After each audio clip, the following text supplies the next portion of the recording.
Hi everyone, I am Rajesh sir. Thank you so much for again joining us. बहुत बहुत स्वागत है आपका एक बार फिर उदित फार्मेसी के इस यूट्यूब चैनल पे। क्या हाल चाल, कैसे हैं आप लोग? आई होप कि बेहतरीन होंगे और बहुत अच्छे तरीके से अपने प्रैक्टिकल एग्जाम की तैयारी कर रहे होंगे। तो डी फार्म सेकेंड ईयर का जो सब्जेक्ट है हॉस्पिटल एंड क्लिनिकल फार्मेसी, जिसको हम प्यार से HCP कहते हैं, आइए देखते हैं कि इसके प्रैक्टिकल का क्या सिलेबस होने वाला है, किस तरह की चीजें आपसे एग्जामिनर सर पूछ सकते हैं और आप फाइल में क्या लिखे होंगे।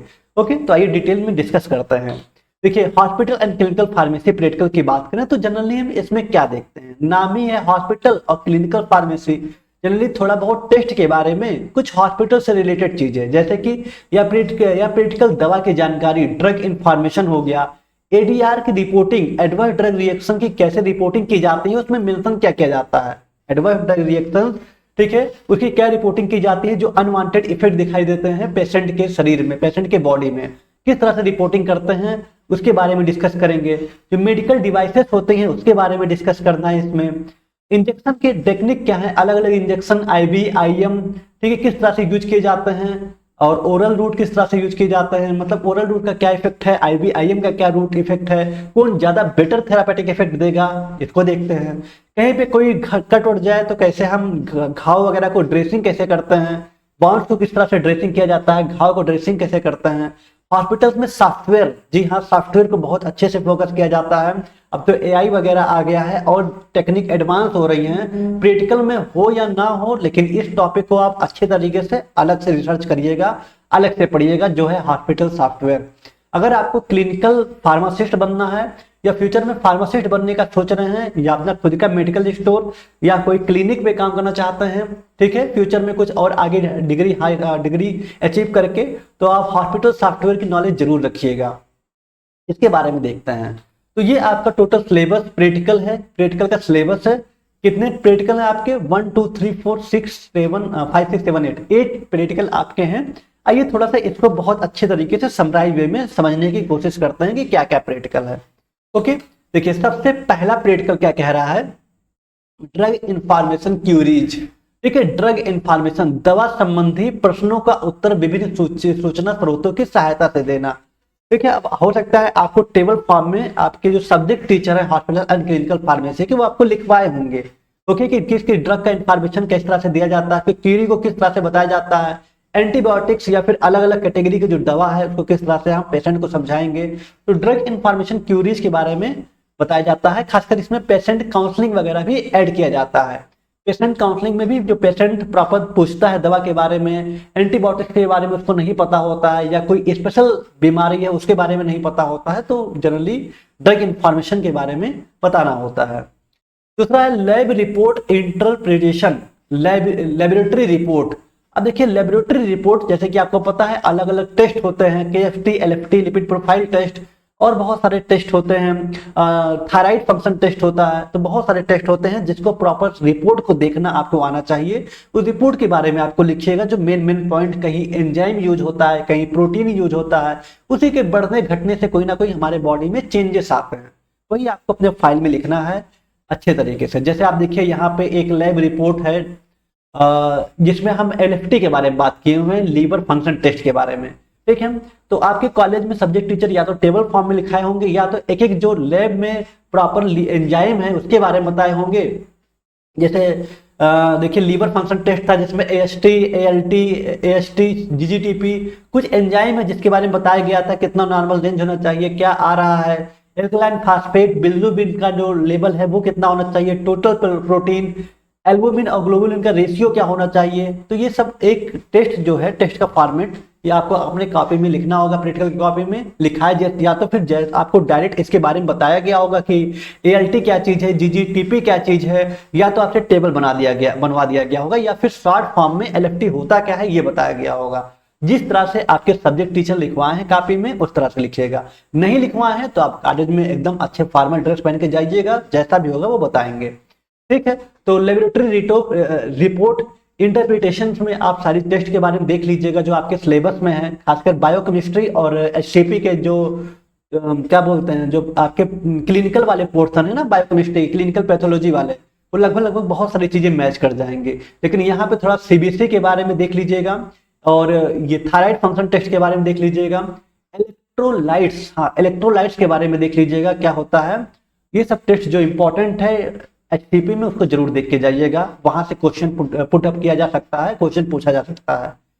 एडीआर रिपोर्टिंग, ठीक है, एडीआर रिपोर्टिंग उसका मूल्यांकन कैसे करते हैं। जो एडीआर होता है एडवर्स ड्रग रिएक्शन की रिपोर्ट भरना और उसका मूल्यांकन करना, कैसे रिपोर्ट भरा जाता है इसके बारे में एग्जामिनर आपसे पूछ सकते हैं। थोड़ा सा मैं आपको एक सैंपल दिखाना चाहते हैं जिससे आपको आइडिया हो जाए। क्या सैंपल है आइए देखते हैं। यहाँ पे इस तरह से फॉर्म होता है किसका, एडीआर का। एडीआर के फॉर्म की बात करें, थोड़ा हम जूम करके दिखाएं तो किस तरह से लिखा होता है, suspected adverse drug reaction reporting form, ठीक है। Suspected adverse drug reaction reporting form होता है जिसमें सारी चीजें मेंशन की जाती हैं, पेशेंट का नेम, एज उसका मेल है कि फीमेल है, उसका वेट कितना है, क्या क्या चीजें हैं, सारी चीजें। यहाँ पे थोड़ा सा क्लियर नहीं लिखा हुआ है, इसको हम थोड़ा सा ये वाला देखते हैं, दूसरा वाला जो suspected adverse drug reaction reporting form है, इसको देखने की कोशिश करते हैं। यहाँ पे थोड़ा बहुत समझ में आ रहा है, जैसे कि देखिए एज या डेट ऑफ बर्थ जो भी होता है उसको मेंशन किया जाता है, जेंडर मेल की फीमेल की क्या है उसको मेंशन किया जाएगा। इवेंट या रिएक्शन कब से स्टार्ट हुआ था, ये सब फार्मासिस्ट का काम होता है जो कि प्रॉपर मेंशन करना होता है। एडीआर रिपोर्ट में डेट मेंशन करना पड़ता है कि जब से स्टार्ट रिएक्शन, जो अनचाहा प्रभाव दिख रहा है कब से दिख रहा है, ठीक है, और कब ये रिएक्शन स्टॉप हो जाता है, सुबह के टाइम हो रहा है कि शाम के टाइम हो रहा है, जैसा भी आप उसको एनालाइज किए हैं उसको मेंशन करना होता है। अब यहाँ पे डिस्क्राइब करना पड़ता है कि इवेंट या रिएक्शन मैनेजमेंट क्या था उसको डिटेल में, जैसे इन्होंने क्या लिख रखा है, देखिए the patient was known case of chest injury. Patient में मतलब ये दिया जाना गया है कि उसके चेस्ट में, सीने में दर्द हो रहा है या इंजरी टाइप का फील हो रहा है। He have a history of Zerodol P medication. History अगर पता करें तो जीरोडोल-पी जो मेडिसिन आते हैं जीरोडोल-पी उसको यूज किया गया है। he admitted with the chief complaint of low urinary output, ठीक है, swelling, raised creatinine level, मतलब कहीं ना कहीं क्रिएटिनिन लेवल हो गया, यूरिनरी आउटपुट, ये सबको प्रॉपर तरीके से लो होना, चेस्ट में पेन होना, ये सारी चीजें हम पता किए या जो फार्मासिस्ट होंगे वो पता करते हैं, उसके बारे में लिखते हैं यहाँ पे, ठीक है। तो यहाँ पे देखिए सस्पेक्टेड मेडिकेशन में क्या लिखा गया है, name, brand name, generic name, Zerodol P हो गया, किस रूट से लिया गया था, तो ओरल रूट से लिया गया था। फ्रीक्वेंसी क्या था, कितने टाइम लिया गया, 3 टाइम्स लिया गया है, ठीक है।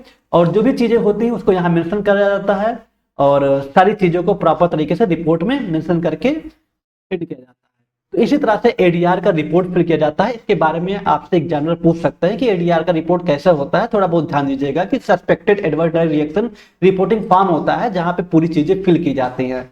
ओके, एक्चुअल पेशेंट क्या ले रहा है, कौन सी दवा लिया है, किस रूट से लिया है, कब लिया है, ठीक है, रिएक्शन कब स्टार्ट हो रहा है, कब खत्म हो रहा है, उसके बॉडी में क्या प्रॉब्लम है, सारी चीजें मेंशन करना होता है।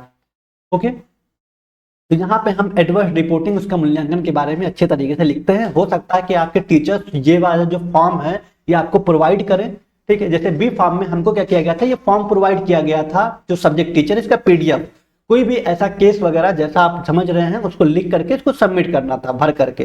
ओके, तो ये टीचर्स आपको प्रोवाइड कर सकते हैं। डी फार्मा में भी शायद अच्छे जो यूनिवर्सिटी वगैरह वहाँ प्रोवाइड करते हैं, नहीं करते होंगे तो भी इसके बारे में जैसा टीचर्स आपको बताएं वैसा लिखिएगा।